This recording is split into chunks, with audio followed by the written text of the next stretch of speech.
And after the first awakening, listening or speaking about non-duality was so unattractive to me, even speaking about it. Like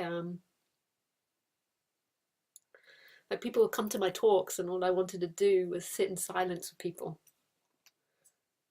And it was funny because I would give them answers to something, like a sentence or a couple of sentence answer, and it really wasn't what they were looking for. They wanted a more in-depth answer, or they wanted, yeah, they just wanted something else. And, like they would ask me a really complicated question, then I'd be like, "This is it." And the moment would be like, "This is it. What do you mean this is it?" And and also there was no interest in trying to work this out. There was a bit of an interest, like at first the mind was a little like, what the hell just happened? But then that disappeared, and there was a lot of interest in just looking at things, not really speaking that much. And then I sort of got into this position of speaking about it, and I began to notice that I think that what happens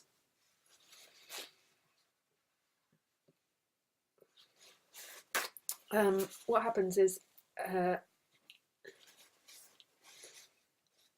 is that when I speak about it, people somehow begin to resonate with that energy. I don't know how it works. It's not just me, it's with other speakers, but I notice it more and more that when I speak about it, it often sort of brings that expansion forward in people. And so they just kind of listen to what I'm saying, and they're not really tuning in the detail, and they're not really trying to figure it out and work out everything that I'm trying to say. They just kind of sort of listen to it a bit like music, and it sort of takes them to that space that's inside everybody, that is everything and everybody. It doesn't always happen like that, but that's the sense that I get, that people like about me speaking. I think sometimes I maybe give like intellectual concepts which are quite profound and interesting to think about and reflect on. Um, but I think a lot of the time it's like the people begin to zone into that energy, and that all I have to do really is just sit here and talk for a couple of hours, and it's like a meditation that we've done. And so I just do this twice a week. I come on, and I change my opinion a lot. I don't know if you've noticed, if you've been listening for a long time, maybe if you have, you sometimes get frustrated. She said this and she says this now.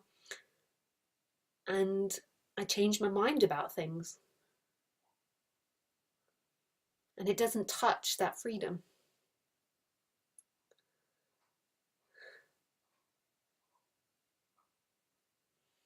And that was interesting to me, like it wasn't like this came with a manual. It was interesting in my experience. Like, I remember the first time I got drunk after the change, like that I decided to get drunk. And I was reluctant to get drunk because I didn't know what would happen. And the first time I did it, nothing happened. I didn't get drunk. But afterwards, then I could get drunk. Yeah, that's nice. But also, it doesn't make any difference. And I remember the first time, I got angry or I got sad about something. I was like, is this possible? Can this happen too? And I was like, oh yeah, it can. And the same with the changing of concepts, that I think about it in a different way. Can that happen? Oh yes, it can.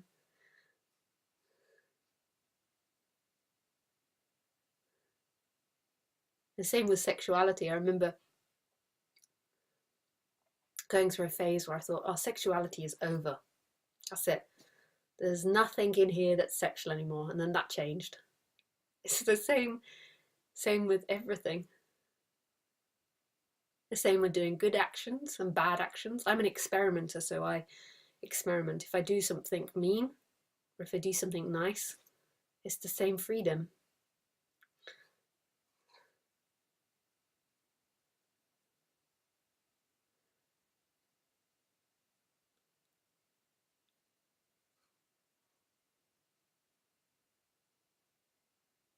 if I'm with someone that's deeply suffering or not deeply suffering,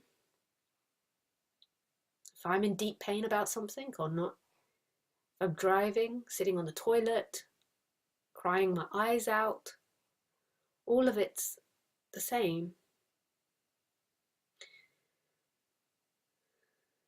It's different colors, obviously. It's not meaning to dismiss that very human experience. And there's loads of different thoughts and sensations and ideas that happen in me that are very human.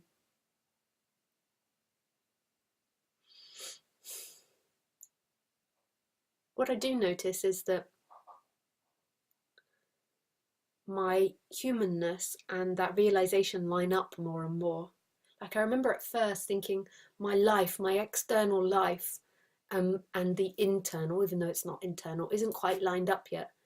And it's still like I don't know if it ever gets to a finish point, but it didn't feel like it was matching.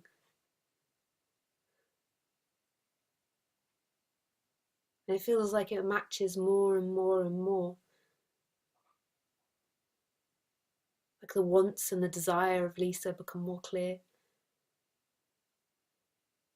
And they come more to fruition, because as you become more clear of your wants, the easier they come to fruition. The easier they come about. I don't know if you've noticed that in life. Look, when you really want something in a really beautiful, pure way, not as a way to escape yourself or run away from something, but when you want something in a really pure way, it comes easily.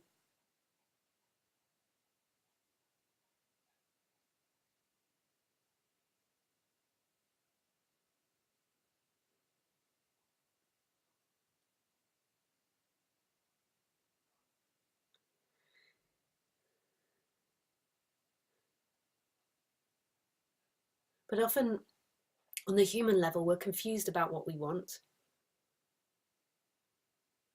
And the biggest confusion is the identification. When you're identified and looking for freedom in what you want, then that's very confusing, because you're looking for the I am and you're looking for consciousness in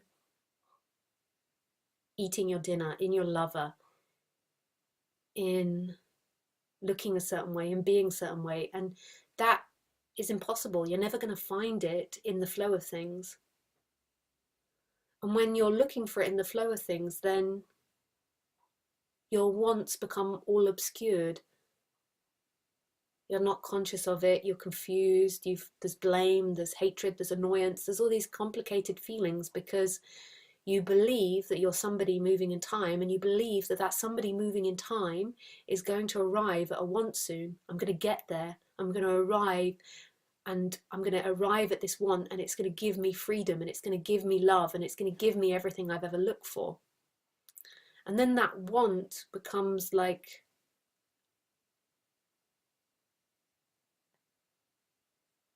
not a pure want, but a neurotic want, like a desperation, and you fear it, and there's lots of funny feelings around it, and you have lots of funny images and visions around it, and that obscures things. But haven't you ever noticed that when you purely want something, it just kind of happens? And I do believe that everybody, I don't really worry too much about what I'm talking about, I'm just off on one. Just let yourself relax into the energy of it. Don't you notice that when you really want something, it happens? And in a way, we're always kind of going towards what we want, but we're not always conscious of what it is we want. Like we might want friendship, but we're not really conscious of that. But our body keeps pushing us into certain situations. And because we're not really conscious of it, we're not clearly aligned with that desire. We might want company. And because we're not really conscious of that, we're not really clearly aligned with it, but our body in some way moves us towards it. Like unconsciously we're moving towards it, and often we get into problems when we're not conscious of it, because then we begin to do bizarre things and we're not really sure why we're doing certain things. So say if we're wanting to establish friendship and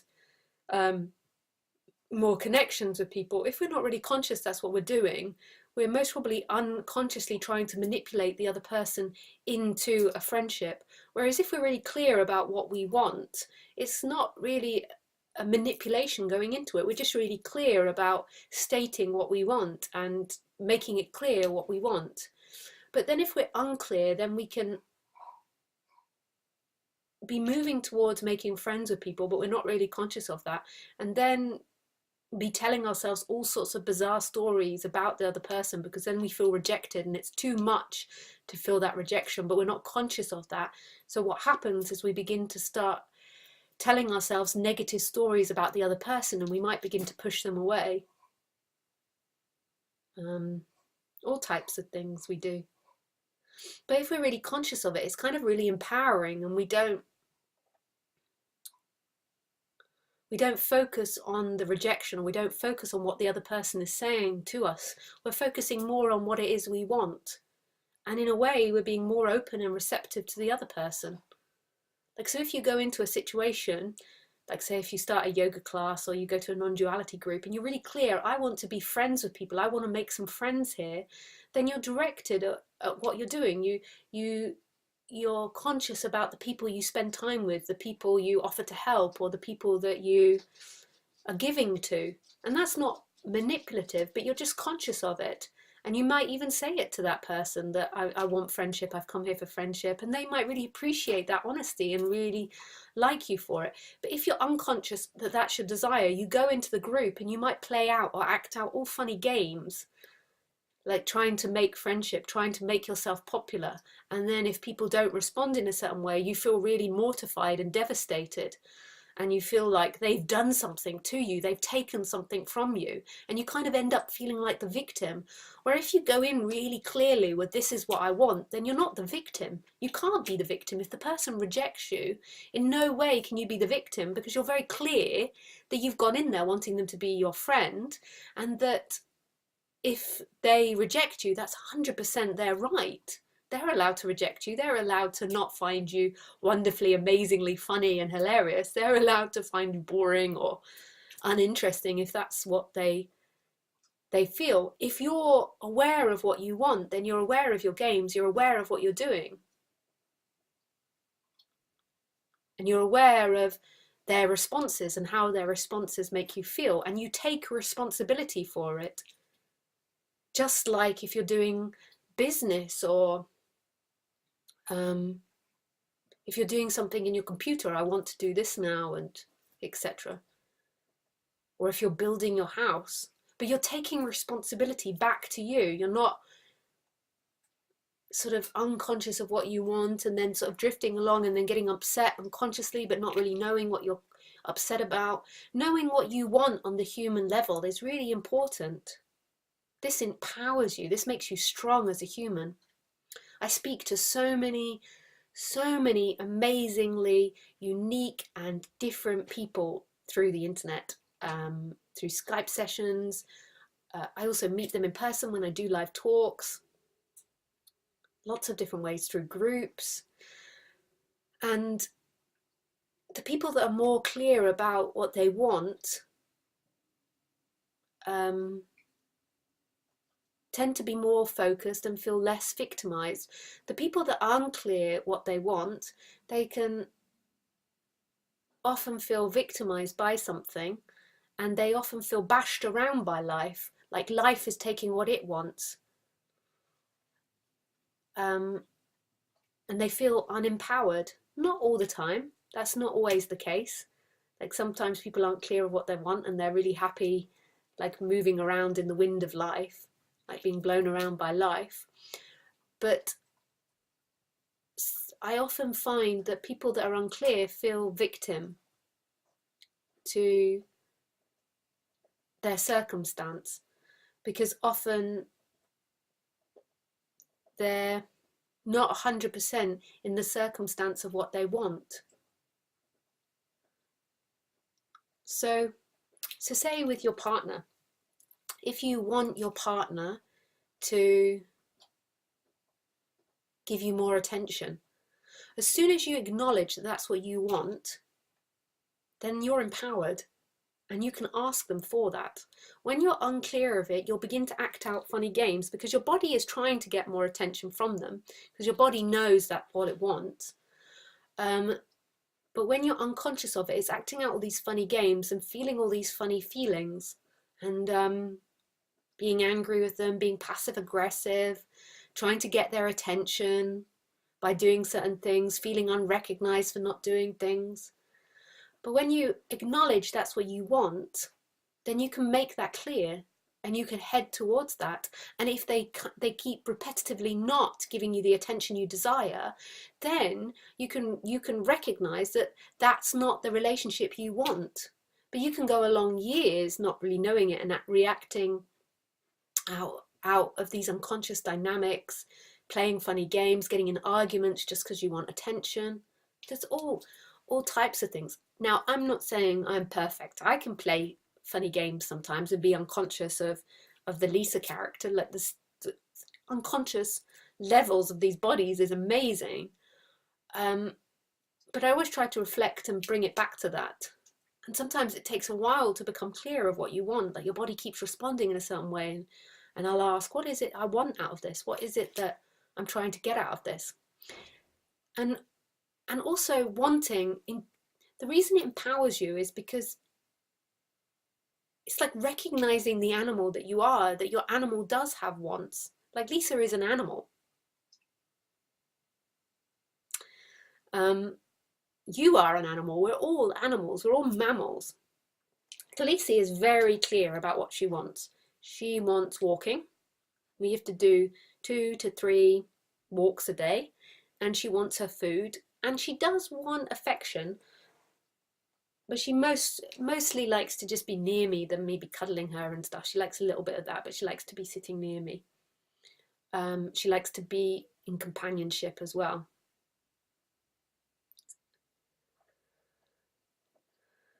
Khaleesi brings me so much pleasure just speaking about her. Like I just thinking about that, I just had the image of her in the evening time when I go to bed, her routine.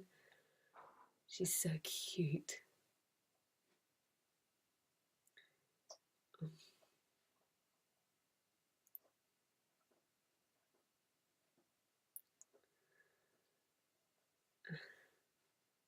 She's so cute. Makes me cry.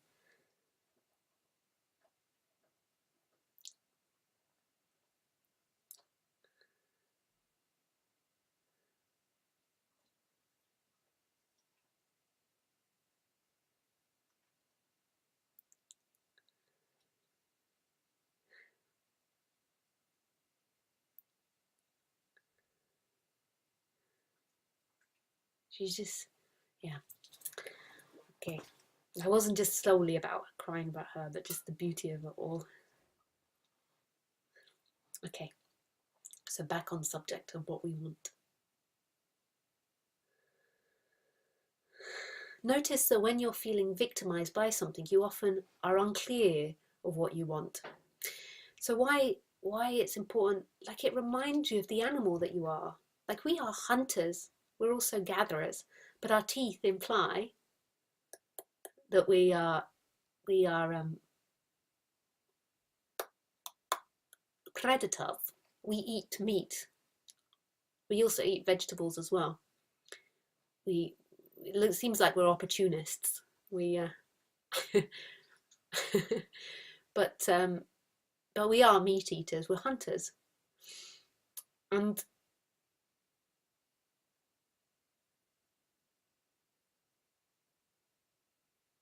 particularly if it seems that people are into spirituality, we don't want to acknowledge that side of ourselves, that strength.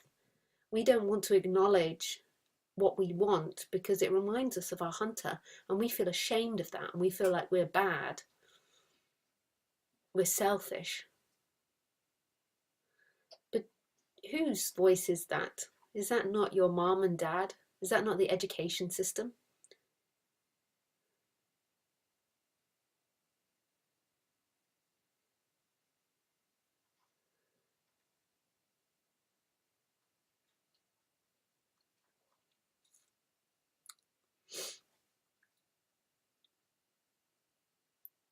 You know, Jung said that, I'm terrible at quoting. You might notice that I'm one of these speakers that tends not to quote someone or something, because I often find when it comes to saying the quote, I forget it and I get all confused.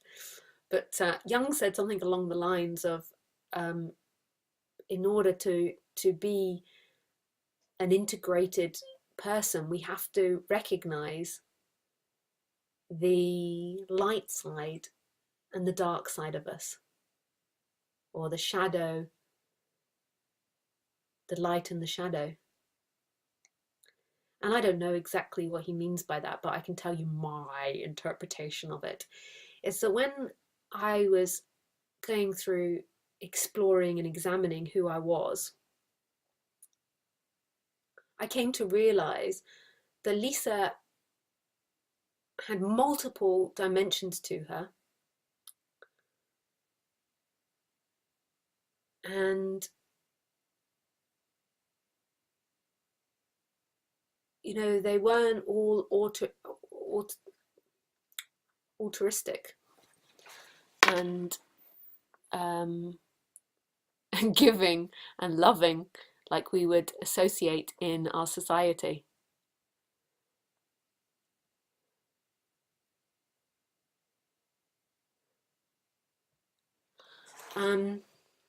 But Lisa was made up of opposites. She could be good and she could be bad. She could be kind and she could be mean. She could be generous and she could be stingy. And all of these words that I describe Lisa with are relative to everything else. They're not fact. But what we make ourselves up of is words. Like the way that we describe ourselves in human society is words. And I noticed that I could be all words. I noticed that I only wanted to be pleasurable and good words. And I feared and tried to push out the negative ones and was afraid of them. I was afraid of my dark side. I remember the first time I took LSD, I think I've told you all this so many times before, but here we go again. The first time I took it, I remember thinking, oh my God, I don't want to take this because my monster's going to come out. And I think all of us have that. We have the fear of our dark side. We have a fear of our possibility. We know it's there because it pops its head out in anger. In anger, we can often show this shadow side. So with Khaleesi, she also has all sides as well. She can be generous, she can be stingy. She can be all these different things dependent on the input. She has a tendency, so she has a flavour, like I have a flavour. Now, what's very smart of us in society is to present our nice side. So that's the smart thing to do.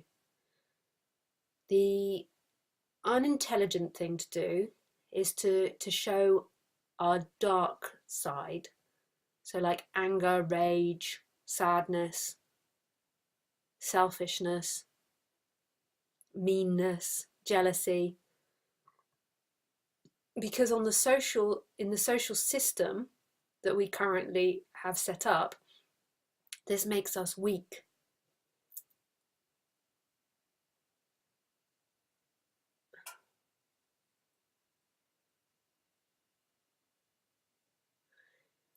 Because we live in this society that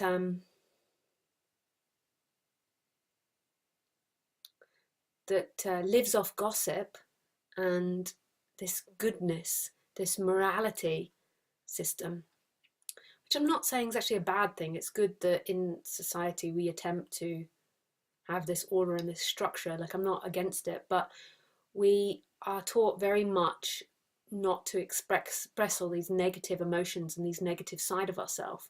And we're taught to pretend to everybody that we don't have them. So we're taught to pretend that we don't get angry. And the enlightened figure is kind of like Jesus, the enlightened Buddha. All of these figures kind of portray that they are these perfect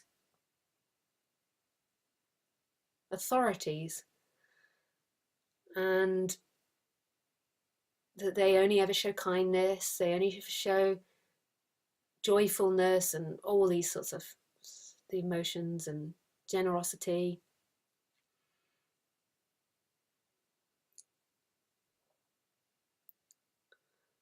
And gurus have that, and then often the guru's found out to be sleeping with the students, and everyone's mortified that the guru has some form of sexuality and likes younger women, or likes to do,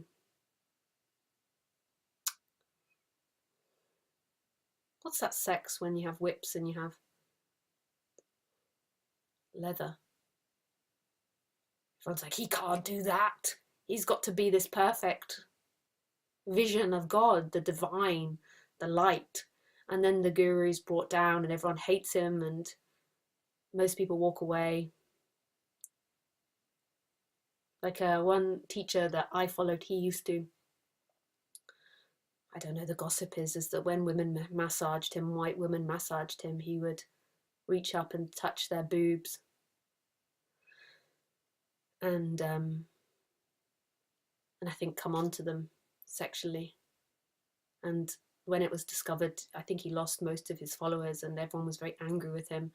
And they had a session of publicly displaying their anger towards him. And then there used to be somebody that would walk up and down his street with a board saying, "Dirty pervy guru lives upstairs."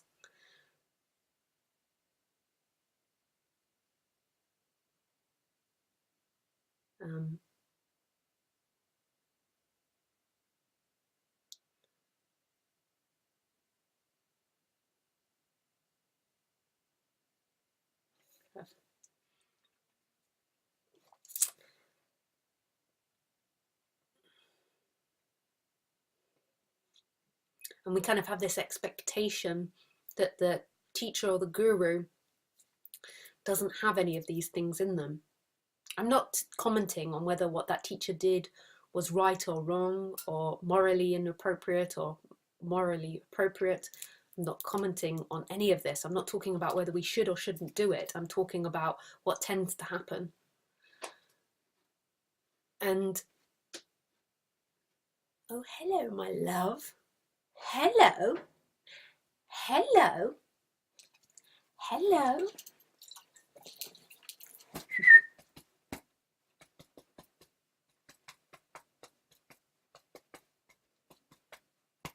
Well, then we have the other extreme of the guru that uses crazy wisdom. So I remember reading once of one guru that publicly hit a female student on stage. In order to demonstrate my point, I suppose.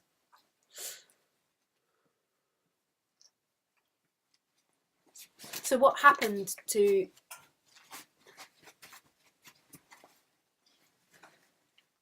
So what happens in those situations is the guru is very clear about what they want in the situation, and then the student is unclear of what they want in that situation. You know, with the sexuality or something like that. And then the student is very unclear of what they want. So because the student is unclear of what they want, they get blown around by the authority figure. The authority figure has the power, and the authority figure's desires are acted out. And it's not that the student did something wrong for not knowing what they want. but that's just the mechanisms, one of the mechanisms of it. As if you know what you want, then it's harder for somebody else to, if that is the case, take advantage of you. If you don't know what you want, then it's easier for other people to take advantage of you because you haven't got a direction to follow. So say getting involved with gurus and going to live in an ashram or something, if you're very clear with yourself about what you want and what it is you expect, then it's harder to be taken advantage in that situation. If you're unclear of it, so if you're unclear that you're looking for a father figure or a mother figure, or you're looking for friendship, or you're looking for love or connection, or you're looking for intimacy, or to not feel afraid, if you're unclear of all of that feeling, then when you go into the situation, you're blown around and you follow what people say and you do this and you do that and you go against what you feel because you're unclear of what you want. It's almost like by being clear, you become strong. By being unclear, you are becoming potentially weaker to other people's wants, if you see what I mean. This is most probably oversimplifying it, and if I had someone else here to debate it with me, we could open it up to more possibilities. And I think the reason sometimes we're afraid of what we want is because it reminds us that we have a light side and a shadow side. And sometimes what we want, sometimes looking at what we want frightens us. So say in a situation, if you want to dominate someone, that sometimes is too painful to admit, because you want to only see yourself as good or nice or kind. That isn't in the realm of what you want yourself to be. But your body wants to dominate that person. I experience it a lot being a public speaker, or I used to. I don't so much now because I don't give people the opportunity. But I experienced it a lot, often in talks, somebody asking a question or coming to speak to me wanted to dominate me. It often was mixed with sexuality as well, so it often came from the opposite sex or someone that was the same sex but there was sexual attraction to me, which is actually a really natural feeling. Like when I used to watch Khaleesi with my mum's dog, he's dead now, but she had a big Alsatian cross. And Khaleesi's quite a little dog. She looks big, but she's quite dinky. Thank God, I can physically control her. He was very strong. One time he was chasing a rabbit and I was holding his lead and my brain didn't think let go, so I just fell over and he was chasing the rabbit on the grass and he just pulled me all across the grass, and I got up with my nice outfit on and I'm just totally grass stained, still holding his lead, but Khaleesi can't do that. So when Khaleesi was in the house or when they were doing things, I noticed that if Khaleesi was getting too much attention or doing certain things, he would suddenly start trying to have sex with her. And I could see that he was wanting to dominate her in that situation, like he was wanting her to be submissive to him.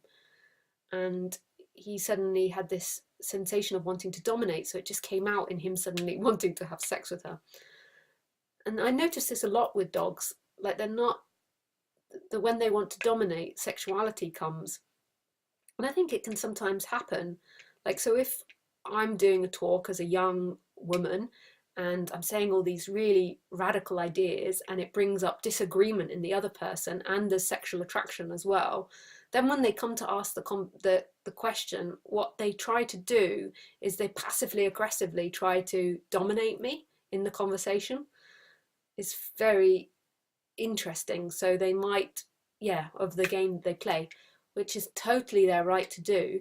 I feel like if they were more clear about their motivation, then it would be less painful for them.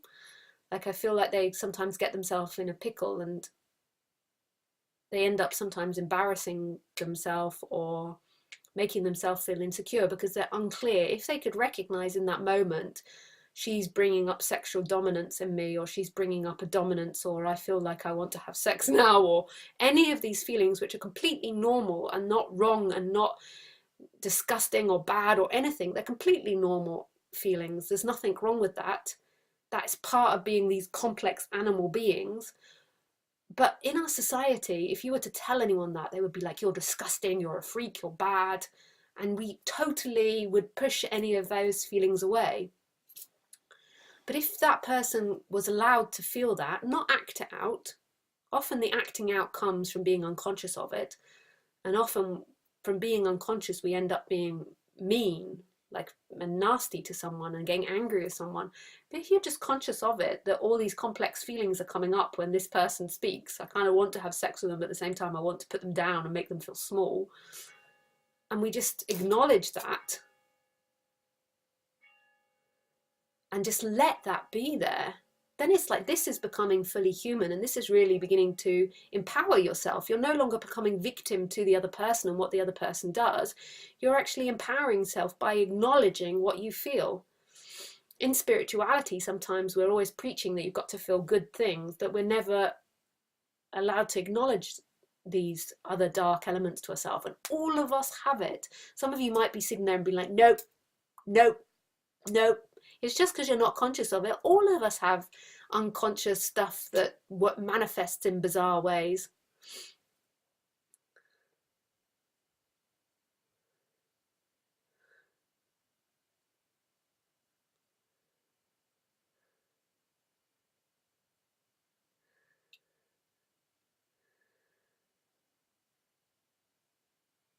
And actually, just that acknowledgement. So if you feel sexually attracted to someone, you just have that acknowledgement.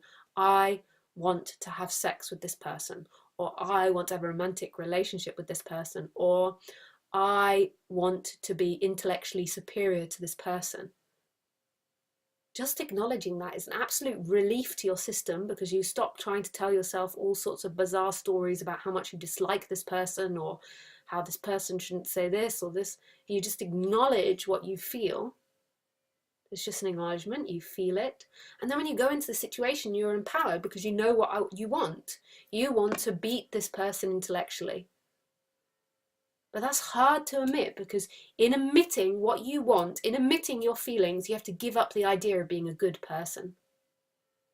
And a lot of people aren't willing to do that. In order for this change to happen in me, I had to give up being the good person. That was my goal in life, was to be the good person, was to be the peaceful person. My teacher used to say to me, be very wary of the peaceful person. Be very wary of the one that portrays being a peaceful person. I understood why.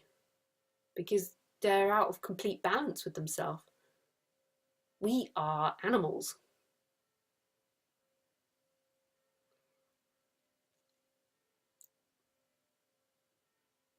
The quicker you recognize that, the more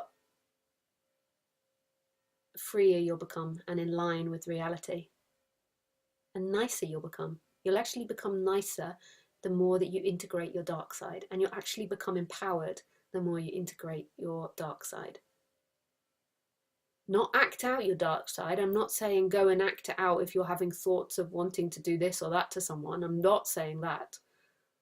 Acknowledging it.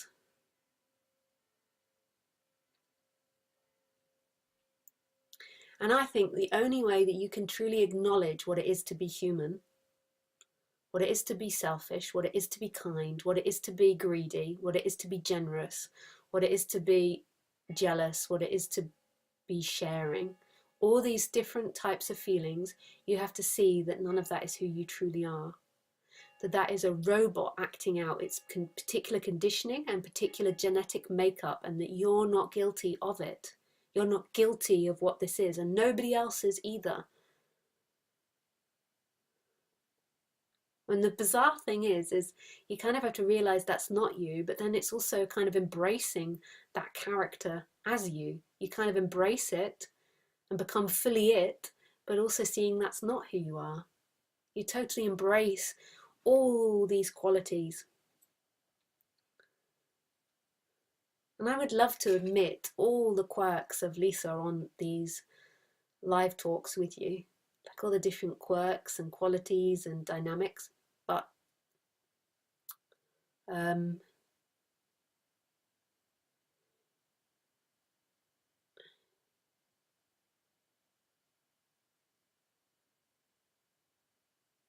I'm not ready, or if I ever will be ready to 100% expose myself on the internet. The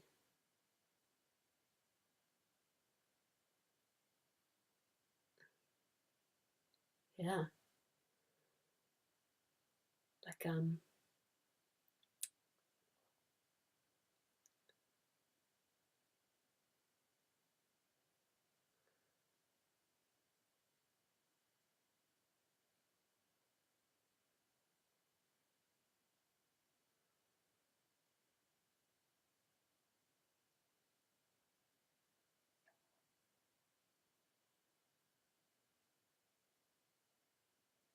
there's a part of me that wants to, but there's a part of me that's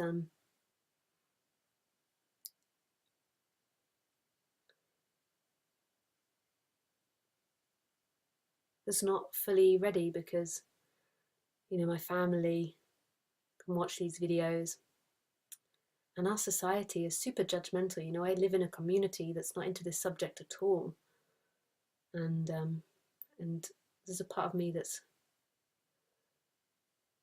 even in the spiritual circle that's not open to a fully embraced human. Like it's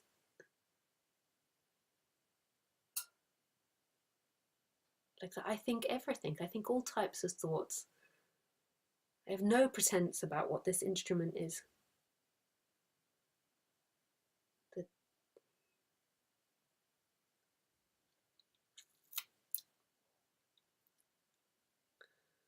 but I don't know, society.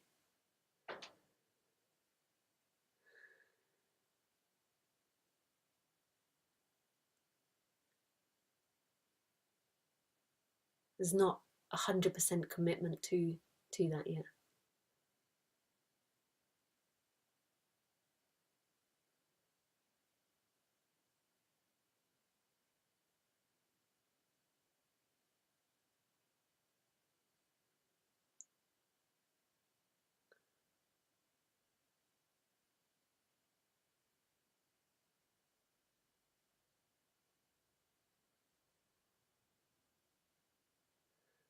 It's exciting.